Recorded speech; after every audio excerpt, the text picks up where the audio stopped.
আসসালামু আলাইকুম। আলহামদুলিল্লাহ, আজকে সকাল সকাল রসুন তুলতে এসে যা দেখলাম আমি তো একবারে অবাক। কারণ এত ছোট ছোট পাখির ডিম আমি আগে কখনো দেখি নাই।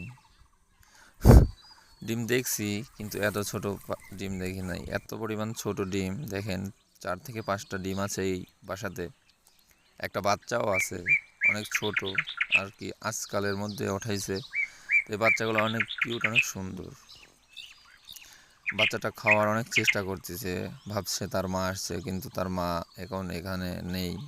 কারণ এখানে আমাদের জমিতে রসুন তুলতেছি, আর এই বাসাটা রসুনের মাঝখানে ছিল, তো সুন্দর করে রাখার একটা পর্যাপ্ত পরিমাণ ব্যবস্থা করলাম। তো পাখিটাকে দেখে অনেক মায়া হচ্ছে, কারণ পাখিটার মা কি আসবে আদৌ কি না, এটার জন্য অনেক খারাপ লাগতেছে। কারণ আমাদের জমির পাশেই এই পাখিটার বাসা ছিল। তো আশা করি পাখিটার মা যাতে আসে এবং তাদেরকে খাওয়ায়, এবং আরও 3-4টা ডিম আছে তাদেরকে বাচ্চা ওঠাক। আমি সেই কামনাই করতেছি যাতে সবগুলো বাচ্চা ওঠে এবং তার মা আবারও এই বাসাতে আসে।